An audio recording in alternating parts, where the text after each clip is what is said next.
Welcome to Solutionary TV. I am your host, Dr. Tatiana.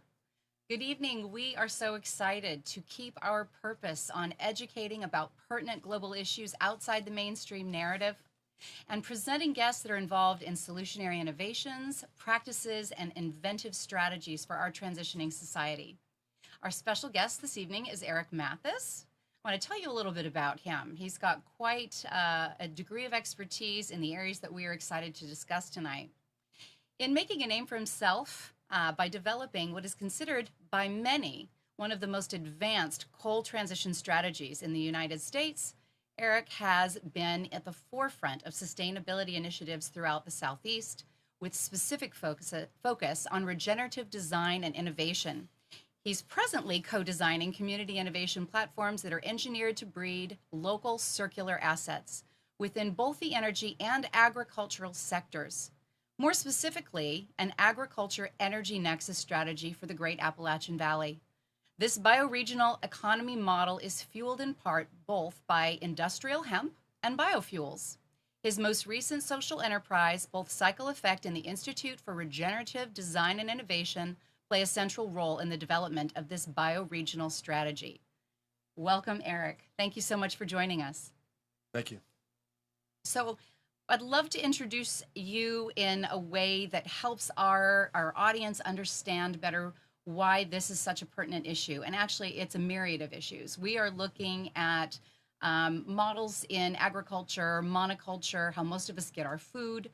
We get our energy. Many are very aware with what's going on, in the White House with the EPA and a complete redesign that are concerned about our environment. We're concerned about having clean energy. We're concerned about being able to have a voice in providing opportunities for cleaner energy and more efficient energy and maybe at some point free energy. So if you can kind of just break into this topic in a way that helps our audience understand where we actually do have issues that are seeking those solutions, and how do you see the role that you're playing in that? Yeah, broad question, but a very simple answer to that is brief background on myself is I grew up here in North Carolina, bona fide, I guess, trailer park trash. And I wear that badge proudly in the fact that it's a lot of those barrier communities and everything that have been forgotten in terms of sustainability. Although that a lot of the, sustainable development, contemporary economic development purport that they build these communities into their model, there's very little real on-the-ground action that really views these folks as stakeholders in the process as opposed to passive recipients to kind of a top-down design strategy. It's very simple, it's just bottom up, but really not just ideologically proposing a bottom-up strategy because it's the lefty thing to do, or even some of the libertarians are adopting similar strategies, but genuine relational bottom-up strategies is basically what I've seen in my past 15 years that has bred very successful strategies for sustainable community development and regenerative design and innovation. So what draws your focus, what draws your passions into doing something like this? How are you currently witnessing our systems as being less than ideal or less than functional, and just kind of help the layperson understand how to make sense out of all of the languaging that you're using? If they're thinking about clean energy and they're thinking about good, healthy food that they can provide for their families, and they're looking for something to be involved in a cooperative level. Help them understand, really what directs you into this regenerative design, or finding a community that's involved in something like this. And I critique myself, when in saying this, is it's just kind of taking those blinders off. Mm-hmm. And I had blinders for many years in terms, and I think it was a part of a necessary process of figuring out how to address a lot of the issues, whether maybe women's rights, um, um, communities of color, environmentalism. But the blinders that I had, and I think a lot of people are unaware that they have, is it's a simple belief system of believing that you can actually change the world. Right, right. And once that you believe that, you start relating to those around you, not in an egotistical way of like, I'm a superhero and I'm here to save the planet, but simultaneously empowering those around them, yourself, to believe that same thing. And changing the world starts with a very, very, very small mustard seed. Mm-hmm. And literally, a lot of the projects that I've worked on, even up in Central Appalachia, literally started with planting a seed for a tomato and blossomed from that small seed into what you mentioned earlier, what is considered to be one of the most advanced coal transition strategies in the country. So, in summation, it's kind of selfless acts. It's not really doing anything for my self-aggrandizement and everything like that, but it's a continual mindfulness of realizing how I meet the other on a day-to-day process and Mm-hmm. try to assess what their gifts are while they're simultaneously helping me nurture my own gifts. And hopefully that answered your question. It did. I mean, it's admirable. It is an act of charity, obviously, and you're taking the very best of your talents. And I'm sure that whenever you come together with these other collaborators, and you see a need in your immediate community or in the the spatial communities around you, you're obviously recognizing, okay, we've got problems maybe with the proper energy, being able to supply the needs of these families, of this community. We want to feed people good food. I know that you're involved in education. There's really so many legs that we can run with today. But you mentioned what you did with Coal Country. A lot of people in our nation are very concerned about the fact that we do have so much that science has done to substitute what was once maybe the textile towns and communities. And we know that Detroit and Michigan has suffered so much with robotics, taking over jobs. And we know that a lot of things have gone overseas, but we recognize that technology and innovation has a tendency to replace the skill set of highly skilled laborers. And with Coal Country, we know that that's no exception. The reasons are going to vary from location to location as we see those jobs, dwindling away. But you came into Coal Country and you saw a real pertinent need, and you really changed the filter that so many of those that lived there and were disparaged over what was going on could see in terms of hope. So tell us a little bit about how you found yourself there and were able to take some of these skill sets, this education, and this model, and this charitable passion that you have. I kind of stumbled into it. One of my good friends, I went down to Mexico with him. I was involved with organizing a lot of immigrant farm workers in North Carolina, in terms of some of the chemical exposures. And we went down. I had a wonderful time down in Mexico. Came back. He disappeared for about a year and then came back and asked me to be a part of a consolidated class action lawsuit against Massey. I quickly drove up there because I was thirsty to find something to kind of sink my teeth into. And upon moving or arriving in Coal Country, I literally fell in love with the place the day of. And maybe I'm deranged, but this is not a place that many people fall in love with.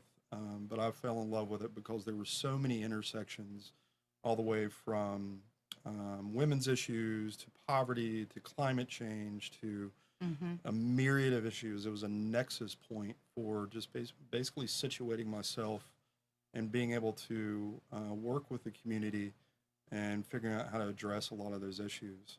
And it really started with the existing model that was there when I showed up was an environmental movement of stopping mountaintop removal, anti-coal, viewing coal miners as, these almost Captain Planet-esque. They're a part of the system framing, and I really saw the human side of folks when I showed there. So I would go to protests and I would be marching with the coal miners instead of the environmentalists in order to get a different perspective of what was being normalized in the area. And it became very apparent that not many people were listening to what were the needs and desires of the community. So it's very simple. Like I began listening to folks there, and they were telling me they missed their grandchildren whenever they would leave, brain drain. They were concerned about diabetes and not being able to have access to healthier foods. They were concerned about losing their jobs within the coal industry. And more than anything else, I learned to appreciate coal, which I think a lot of people, I personally believe, should really strongly consider that the legacy of these folks and what they have, many friends in coal country have provided this country in terms of, it was the boss, Bruce Springsteen, has a wonderful part in a song that he basically made a correlation between coal and the people that were mining the coal and shipping that coal up to melt the metal that created the cannonballs that helped the Union win the war. It's that kind of rich history of being able to have appreciation for what the history of many residents in coal country have provided, as well as the lights and electricity that is enabling us to have this conversation right now. There's too much us against them too. So that was another component. He really honored their contribution, didn't he? Yeah. But the simple part of the equation and everything is just relationality and listening to people instead of, having your own preconceived notions of what they need, actually listening to them. And you'd be surprised how much they begin to open up. So, it can seem so vast. I heard you talk about seeing it from a very, very spatial angle and recognizing that how really enormous the needs of these people were. And the community had suffered greatly. The health of individuals had suffered greatly. The brain drain that we hear about, all over the world when there's, a disparaging minimization of the needs of the people being provided either because of war or something economic. How do you get started? I mean, where do you start? If you come into coal country and you see the health needs and you see the financial need and you see the lack of hope and maybe the depression, and you certainly see that they may not even know how to think differently because at one point life was all about coal generationally. Didn't you find that was kind of what the mindset happened to be, is, well, this is what you grow up and this is what you do. So how do you, once you relate and once you create a rapport with these people, how do you get started? What's the first step? Friendship. Not only I wasn't reactionary to, or setting up barriers to the community and try to relate with the community itself, but there was also embedded networks from the environmentalist, and I created friendships with them as well. And tried to meet everybody in the middle. There was some friction in terms of some of our initial outreach strategies and community platforms. But in the end, this is a lab. This is kind of an experiment on how to, so you're not going to do everything right. Right. Or that would stop you completely, wouldn't it? Trying to perfect each wheel before you start to put this, this innovation together. Yeah, and unfortunately, in retrospect, some people hold that against you if you not realizing that this is an experimental process of figuring out what works and what doesn't work. But if you're embedded in one of the most corrupt counties in Central Appalachia, retroactively, some of those failed successes were will be leveraged against you. But to get back to your question, it's just literally being genuine and meeting people where they're at and perseverance. I mean, I literally had to almost weekly meet with the mayor and, hey, mayor, it's me again. I know I saw you last week. And I did that for 2 years until they actually opened up. And they invited me to be a city commissioner after that point. And, Wow. and Tremendous. that changed everything. So not being a know-it-all, listening to people, all that kind of stuff. So you showed up with sincerity. Yes. You showed up with an open mind and eager to learn. You didn't come in saying, this is what needs to be done. You came in and said, show me what needs to be done. Show me what your needs are, right? And built rapport, built friendship. What did you find once you had that soft insertion point to be able to see the needs of the people and have them trust you? Taking it to the next step, would you say that getting them good food was the next best step? Was it moving into the political arena? If we were to have those that were to say, I've come from one of these towns and it's overwhelming. I don't even really know where to start. Once we get past friendship, what are the most pertinent needs of the people as you perceived it in coal country? Well, two answers to that question. I did a lot of research before I went into Central Appalachia. Not only kind of the oral histories and interacting with folks, but I was also simultaneously getting a graduate degree in Appalachian Studies. So I dove into the subtle nuances of the history before fully launching and feeling confident that we could launch the model. And one thing that I stumbled upon in terms of political empowerment that you alluded to is there was a book that They Will Cut Off Your Project that described the war on poverty of the 1960s. And what they tried to do at that time is simultaneously couple economic development along with political empowerment. But what they didn't really understand is the model that they adopted from Saul Alinsky's Rules for Radicals that was implemented up in Chicago was anonymity. So you can go into some of these city council meetings and pretty much be guaranteed in Chicago that local mayor is not going to know who you are while you're engaging and speaking truth to power. But that model doesn't work in Central Appalachia because of the rural nature and the highly relational networks, familial networks and everything. So if you go in and speak truth to power, like, mayor, we don't like what you're doing.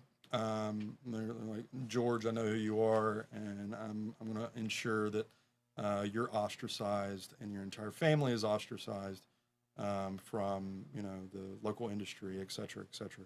So that model didn't work. So what we did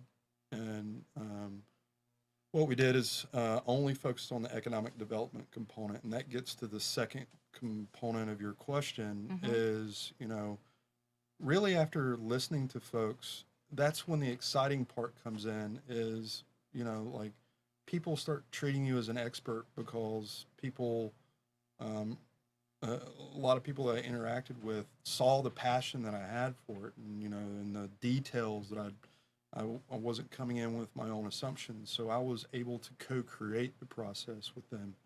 And I was able to listen to, we want local foods, we want this, we want that. Well, just so happens that I've been studying sustainability and now regenerative development for quite some time. And I worked on a community garden. Let's try there. Awesome. And they really engaged, and that's when really started figuring out the opportunities around regenerative design. So we didn't just design the gardens as just a typical garden, but we involved local participants in providing feedback on, we want a children's playground here, we want this here, we want this here. And we tried to link in as many things as we could into the platform, and that regenerative design is really what bred the successes of our model in Central Appalachia. Can I pause you right there? Now, did you find that you were looking to bring the community together for these gardens based on this regenerative design, or were you also looking to have them simultaneously creating their own gardens using whatever land, whatever available space that they currently had? Well, they were already doing this. It was beautiful. Like when you know what to look for, when you're looking for people's hopes and dreams in a community, it usually exists behind the nooks and crannies. Behind the low income housing. There was this guy that had his own garden, and then later on the unfolding of people's history and desires to go back to a day when grandma and grandpa would be growing a garden in their backyard, and then bringing the leftover vegetables to the church to provide the rest of the community. So you start linking those desires, and it's not me linking this. This is just talking to people like, well, why don't you talk to so and so? You become a networker. There's a type of architecture related to that.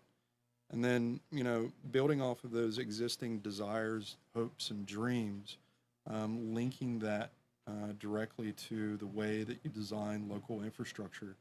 And it just kind of popped up out of nowhere. It was a big, oh my God, I could have not have thought of this if I had tried. And that's where the real beautiful innovations really emerged, where all becomes kind of a selfless experience with everybody else, and you're stirring up everybody's hopes and dreams, and then the real true regenerative innovations start emerging.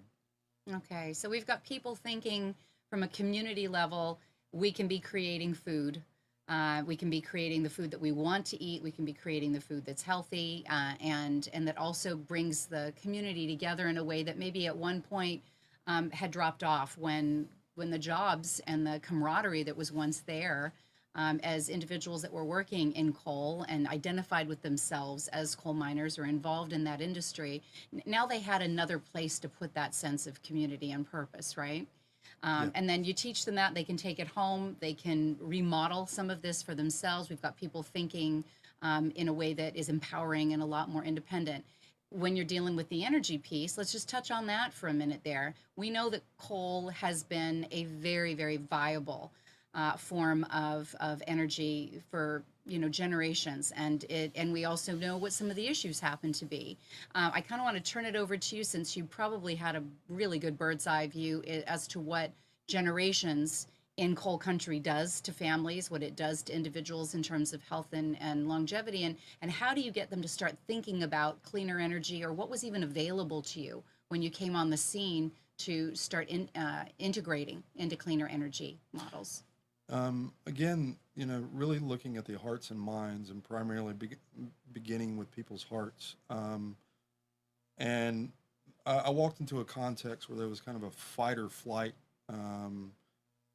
not self-induced, but outside-induced. So the environmentalists had kind of created this toxic environment. Not all environmental groups, but a vast majority of them. So it was really hard to talk about sustainability because they automatically placed you within the you're an environmentalist arena. Yeah. So really genuinely going into those conversations, and I was talking with quite a few coal companies, and it was a interesting vetting process of figuring out how to really speak with one's heart and being genuine, and telling those folks that I had a deep appreciation for coal, which I do and I still do today.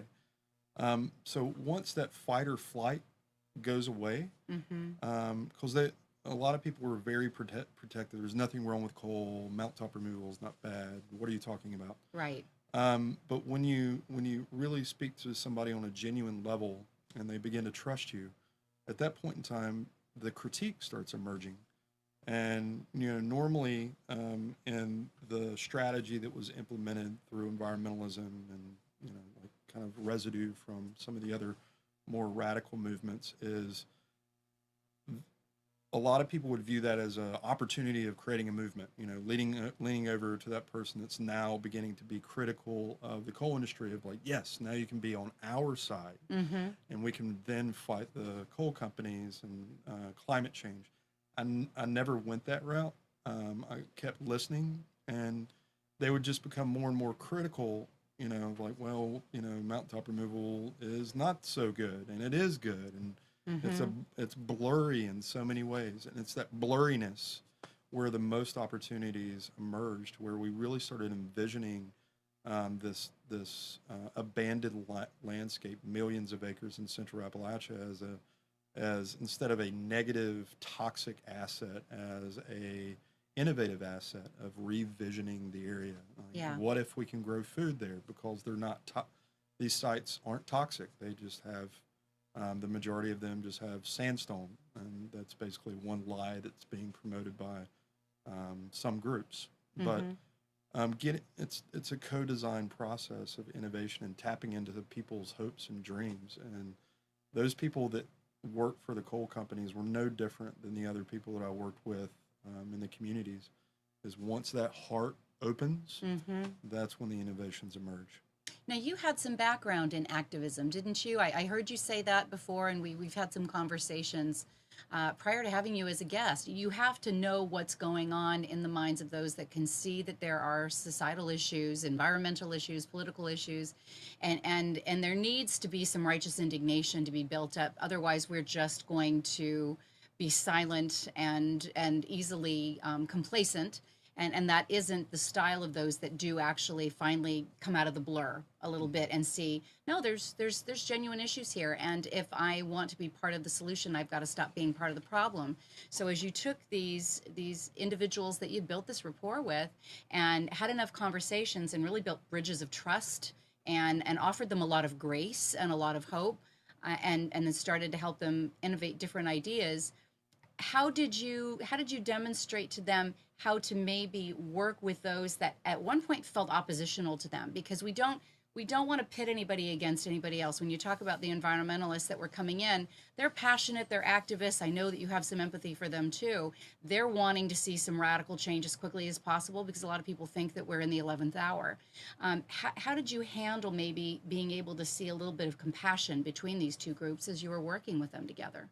Well, I still do have compassion, and I have many great friends that I've found out over the past year that were a part of the environmental movement that stood up for what I and the community was attempting to develop, which was kind of a new model, climate change 2.0, as opposed to a 1.0 model, if you want to think of it in those terms.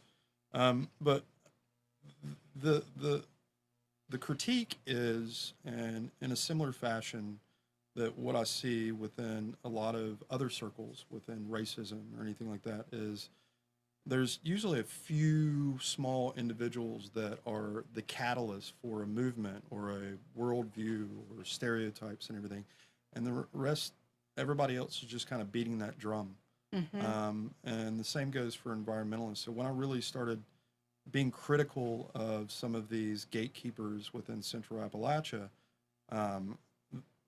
there was a lot of critique that came my way, all the way down to taking out some of my funding, trying to kick me out of coal country. But that was a small set of individuals. The vast majority of folks, and I would participate on particular listservs, providing a humble critique, what I thought was a humble critique. And what I got back was a response of, quite a few environmentalists and saying, yes, we've been waiting for something else. So what I'm trying to engage in is there's a tiny spectrum of activism in terms of taking it to the streets, speaking truth to power, and all that kind of stuff. All I'm saying is, from an activist background and everything, is we can open up that tiny spectrum to a wider spectrum, and viewing that there are more things that we can engage in besides just taking it to the streets, which I was born from that particular disposition. But more than anything else that I learned from, and it was a part of my graduate thesis as well, was the distinction between symbolic and connective community action, is what I called it. So a lot of the activists, and I saw this trend not within just the environmental movement, but many activist movements, all the way from the War on Poverty to the Gray Areas programs of the 1960s, is, it's like having a sign or speaking truth to power to somebody in power and everything, that it had a very hyper symbolic nature to it. Yeah. And what we try to do is, instead of just going and taking it to the streets and doing banner drops of anti-mountaintop removal, that same symbolic nature of trying to change people's lives in Central Appalachia and transition this, can be fixed within a community garden, or the Mm-hmm. symbolic nature of somebody running because they're engaging in local 5Ks. That has way more symbolic, Mm-hmm. um, connective components that people can resonate with, other than the atypical hyper protest signs and everything. Right. So I guess my critique of contemporary activism is moving more towards a materialist or new materialist, which is a theoretical Right. move that's emerging right now. That's hyper connected to people's lives, to people's hearts, to people's built-in infrastructure that they work in every day. In terms of, like, I don't want to just access candy bars. I want healthy Mm-hmm. aisles, that sorry about hitting your mic. I want healthy aisles that I can I'm proud to bring my kid through, Mm-hmm. that can access apples and all that kind of stuff. And that symbolic nature Mm-hmm. is where the real change actually happens, not just writing it up on sign and being, subservient to words, which um, I could digress quite a bit We around that. know So that there's a lot of words going on yeah, right now, right? Social media is loaded with activists and anarchists and those that are unhappy with society, and for good reason. Everybody's got reasons to be righteously indignant when they're looking at things that they know aren't working. But instead of beating the drum and beating our chests and beating each other, we really could be finding segues and opportunities, really golden opportunities, to find that one thing you're the most passionate about. And in your case, you kind of stepped right into a suffering community, an industry that was in decline. And because of that, an entire community in decline. And instead of coming in and saying, hey, I've got the solution, we're going to do this, you came in and you listened, and you demonstrated more than compassion. You were able to learn from these people and see what they valued. We all have something that we value, and as soon as we allow others that have felt like they've lost something that they valued, whether it's a political race or in this case, their industry's in decline, they need to feed their families. We don't want to be part of that threat that says, I'm ready to take more away from you. How do we resupply? This isn't all about sustainability. You and I've talked about this. It's about regenerative models, which I really want to talk to you about again in just a second. So while we're out there and we're watching our Facebook and we're paying attention what's running on social media, and we've got friends that are arguing and bantering with each other about this particular movement or that one. Um, tell me what you believe would be the very best way, because of your passions and where you went with this, to just, where do you start? Where do you take that first passion? Because as one that was once a self-proclaimed anarchist, activist, and now so much genuinely engaged in charitable service and building community, where would you tell someone to start if they were just going to want to back away from the fight and they really wanted to make a difference and find a plug-in? yeah. I mean, I went down two different routes. Little did I know that I was going down two different routes in terms of my lineage with what I identified with anarchism. And later in my maturity, it wasn't necessarily fighting against the so-called system and falling in love with the beloved bottom-up model, but it was more than anything else. I was just basically tapping into my deeper um, Christian roots, in terms of the relationality, in terms of, like, treating people as people, not coming in with preconceived notions from them. And that's not a Christian value. I'm just aligning myself with my own lineage. These same values is captured in the Golden Rule, which is probably the most universal archetype within all world religions. Mm-hmm. But to kind of allude from what I was mentioning earlier, and to answering some of your the present question is, sorry, that it's not an either or scenario for me either. It's not like, activists on the left and solutionaries on the right, and let's go the solutionary path and everything. Right. It's really something that we can all participate in, is if we just read our books more passionately, only as a medium to become more relational to that person that we're trying to engage with, building a better world with. Not reading that book, because there's inherent confidence issues that you're bringing to the world. We all have confidence issues. It's about being honest about who you are and being honest about the world around you and being willing to be vulnerable. So activism for me is pretty much relationality, and that's something that we were born with. It's a part of our legacy and the whole evolutionary history that bred the life on this planet and everything. And it's tapping into that. And I have my own subtle mystical experiences with that and the way that I open myself up to that, so that I can have a bigger heart when I go off into the world. But it's really that simple. Can you touch on circular assets? I know that there's a lot of language that our listeners maybe are kind of starting to embrace for the first time.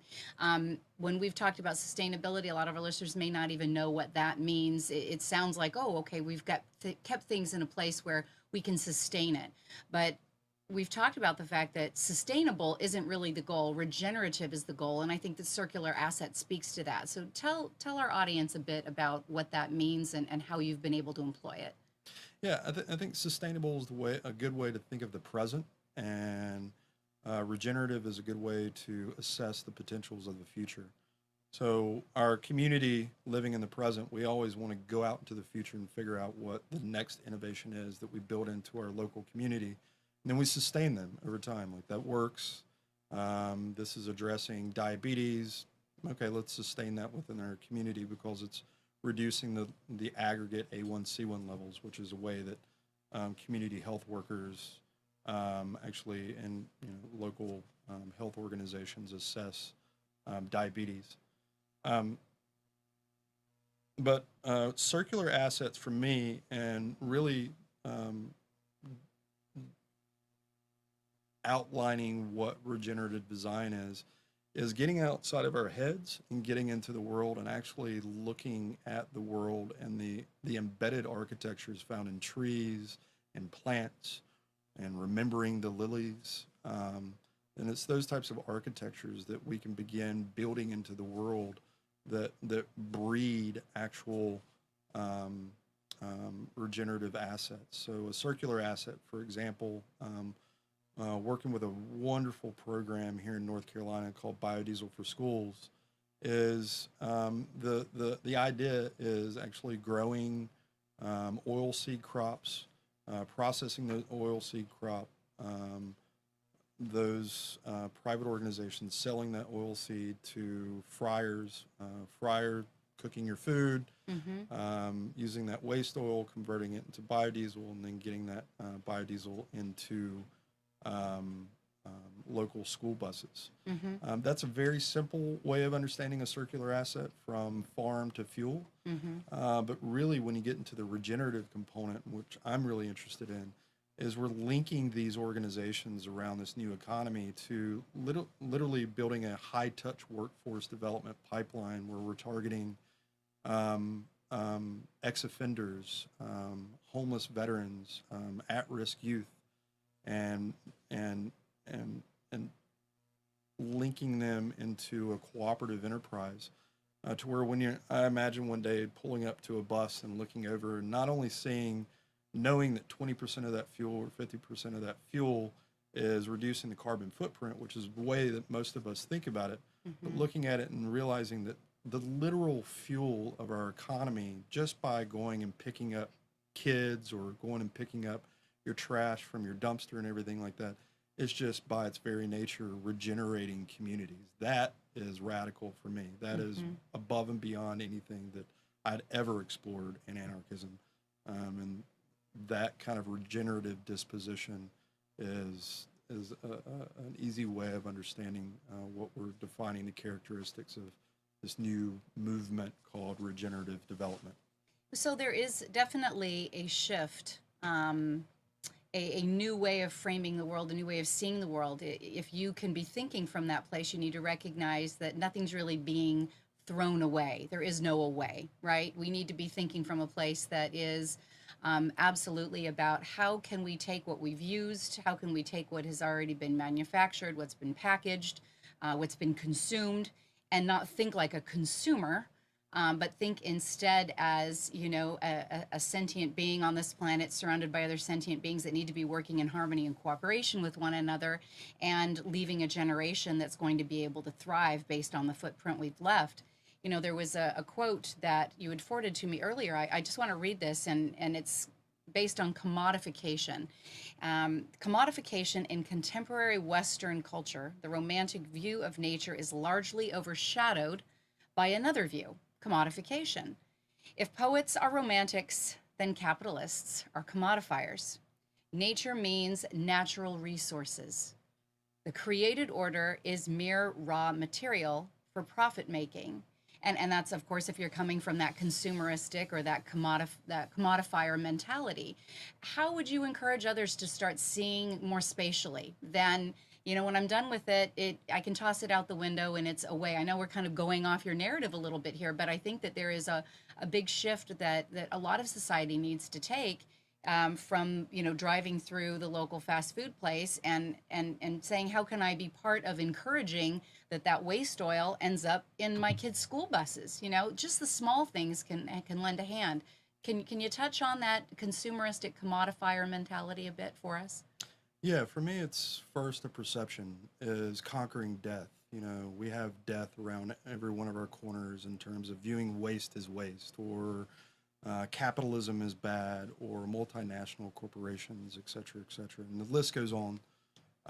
But I really have an inherent philosophy of viewing barriers as breeding spots for innovation. And what I mean by that is I have two examples. One, my experience in Central Appalachia. If we had tried to develop that anywhere else, there wouldn't be near as many innovations that we bred.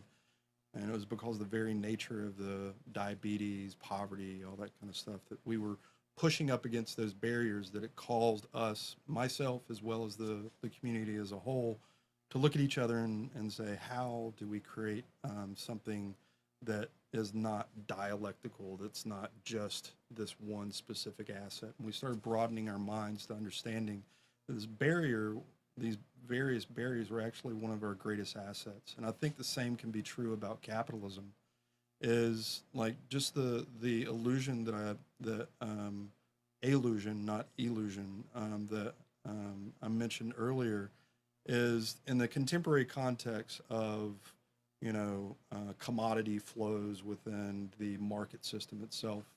Marxists would view commodification as something that's negative, and you develop a whole revolutionary philosophy around that. I view it as an opportunity. So if we began developing not finite resources or building off of extractive economies, but more built our economy off of regenerative assets like agriculture, you can begin setting the stage to thinking about how that fuel that's actually fueling school buses, or something a truck picking up our trash, is actually regenerating our communities, that's generating local wealth, that's combating, in particular, gentrification. I can tell that Amnon he's got news. I love this, but mm-hmm. I'm looking at it sort of like we're in a capitalistic country, right? Mm-hmm. If something doesn't have any worth, what do we do with it? We throw it away. We throw it away. There was time when biodiesel was wow. You know what happened during that time? Every restaurant, instead of pouring the oil out, mm-hmm. knew that they can get some kind of money for it. Mm-hmm. They would keep it and sell it to the person who was recycling. So you're saying it needed to be incentivized. The trash, mm-hmm. the recycled stuff that we throw out. Mm-hmm. How many of us, oh, well, fine, I threw that little can in the trash, big deal. Mm-hmm. But if you knew that you could take that recycling stuff. If you knew there was inherent value in it. To you. Yes, you see, we are personally. In a capitalistic country. Yes. So if you knew that you can get another 10 cents for it, you would go and pick it out from the trash and put it in the recycling, because you know every little ounce count, and it's for everything else. Mm-hmm. But take it a step further. So that defines, Yeah, that's the basic. Yeah, right. that defines exactly the way people were normally thinking about a circular economy right now in terms of waste. But we literally have waste of human beings. And a beautiful quote from Buddha, or not Buddha, but it was from the Dalai Lama. Is the problem is that we've learned to love objects and not human beings. And what is the systemic issue of our society is we need to learn to love human beings and not objects. So we're still stuck in that framework of thinking of a circular economy in terms of the objects, the banana, the trash, all this kind of stuff. But if we really drive it even further to where we're thinking of the waste of our society itself in terms of those that are impoverished, those that are suffering in the sex trade and everything like that, and viewing them and listening to them in terms of innovative ways in order to combat the systemic nature of that whatever poverty that they're in. And that's what I learned in Central Appalachia.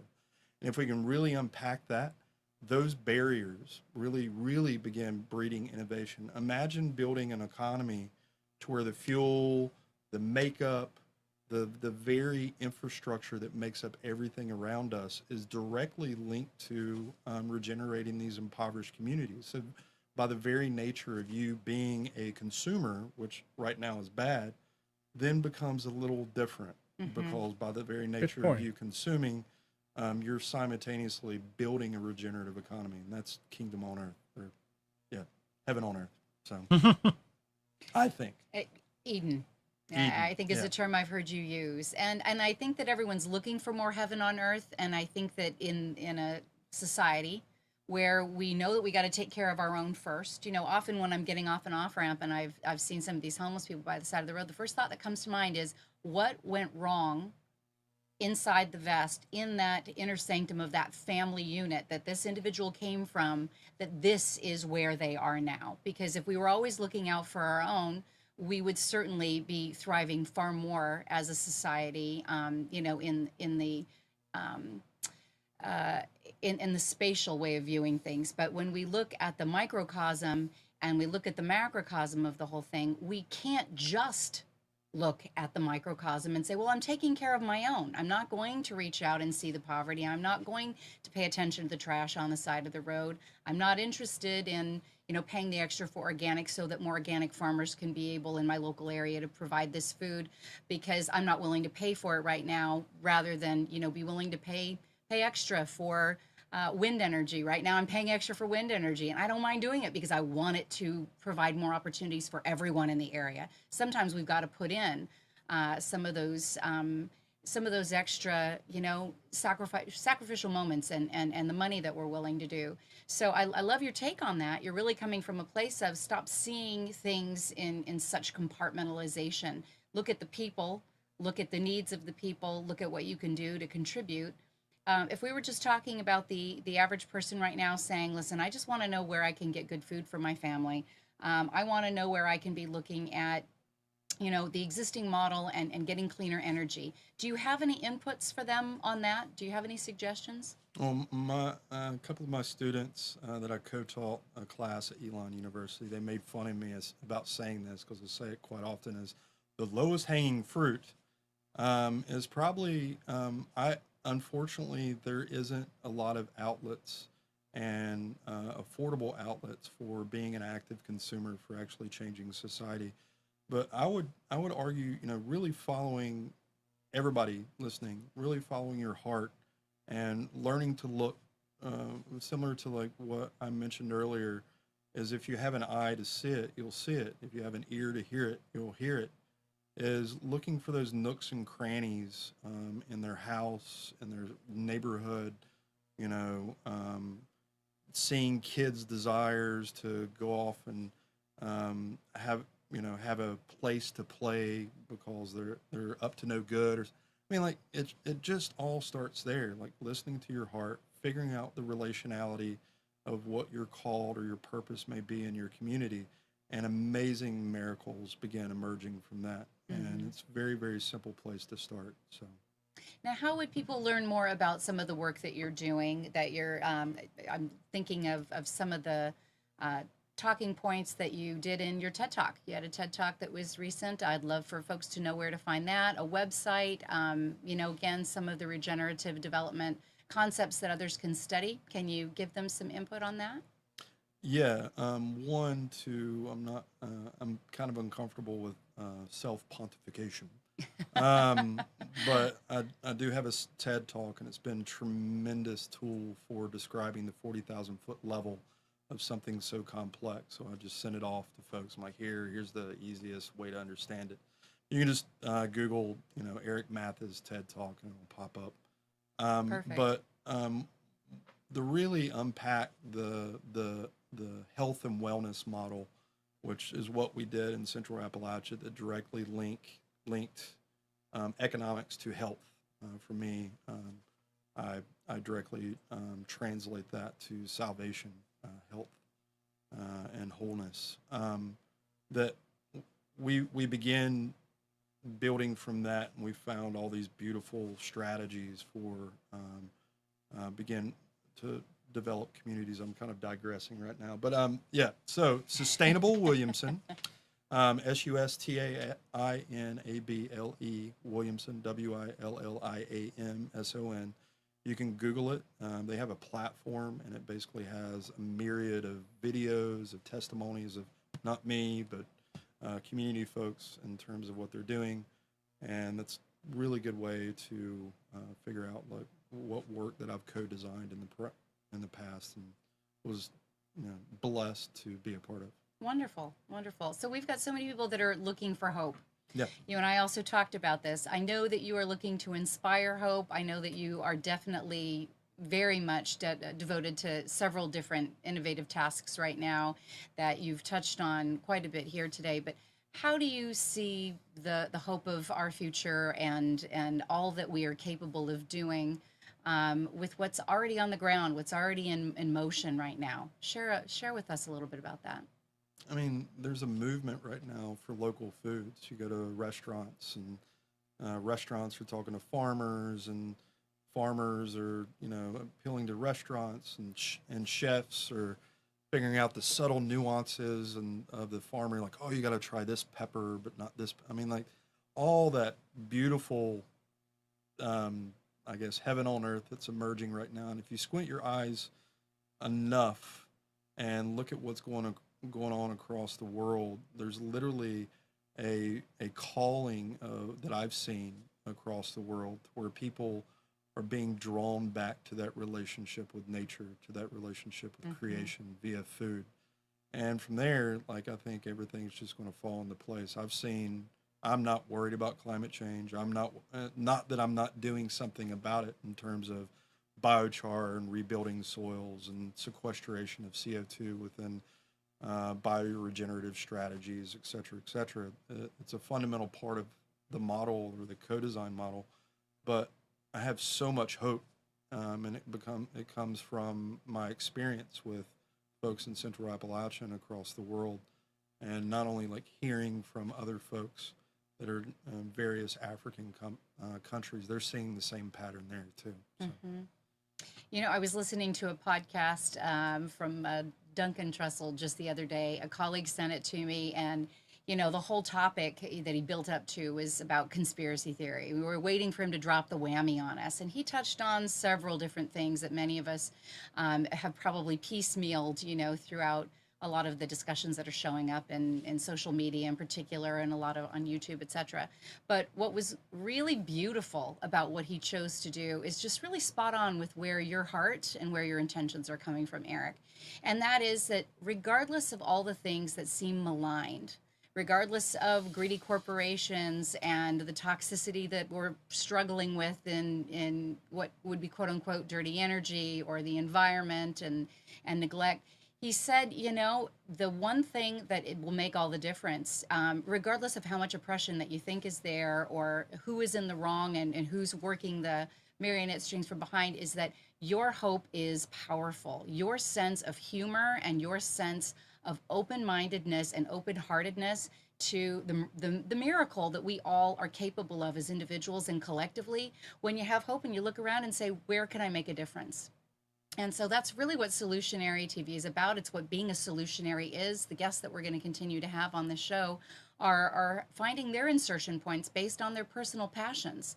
I know that, not everyone's going to have the same passion. Few are going to have your fortitude to go up to coal country and say, tell me what you need, and spend the kind of quality of time that you did. I mean, really, the level of philanthropy is phenomenal. And I credit you hugely for that. And I know that you're humble about it, but please do acknowledge what you've done is tremendous. And you're taking those models, when you learn them, you get to take them and you get to show other people how to rightly apply where their passions are, right? You get to see them make a difference. I know you're working in an area of North Carolina that is trying to work a lot with the schools in getting gardens in the schools, getting, again, the biodiesel in the buses. Have you found that the politic that you learned up in coal country has really served you in being able to help others know how to negotiate and work with those to get some of these changes on the ground on a smaller scale? Yeah, and there's something else that I'd like to point your listeners to, or watchers as well. Is there was a great article in the Gazette in West Virginia, and it was called "A Healthy Conspiracy," and sounds compelling. And the conspiracy that I see on a day-to-day life, for example, there was Carl Sagan's wife wrote a beautiful paper that talked about the oxygen holocaust and bacteria competing against each other, and then they pooped out enough oxygen to where it created this barrier, and this is the barriers breed innovation, to where the first eukaryotic cell emerged.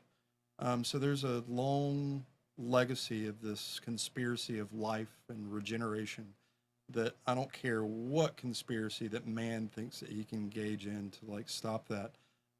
We've had, life spurred back from entire comets that have, or not comet, that knocked out 99% of the entire life on the world, and life sprung back from that. That is the conspiracy that I like focusing on. So I take that heart into the community that I talk to, that I have life on my side. I have regeneration on my side, and anything outside of that conspiracy is just, ego. Beautiful. So last words to those that came to hear us tonight, that were fascinated and saying, hey, I want to be dealing with cleaner energy. I want to make a difference in my footprint. I would like to be able to find ways to have some say in the war against big agricultural, big corporations that are putting all these poisons with our food.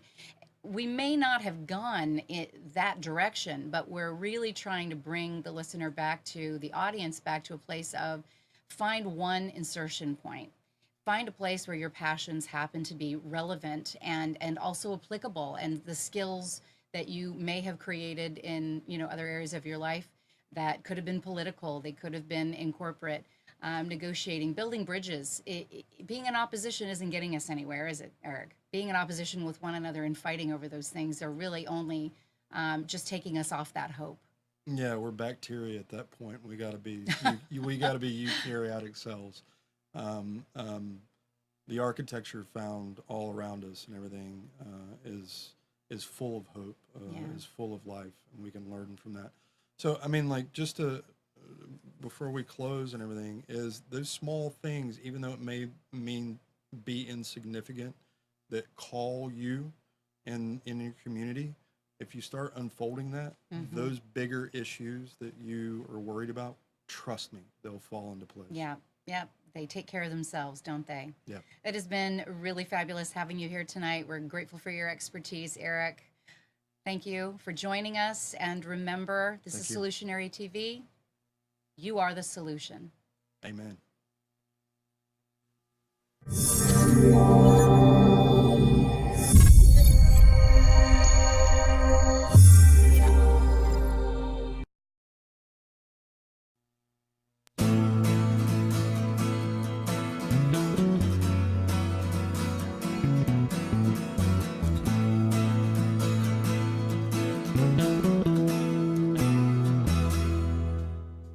are tuned to the Nissan Communications Network.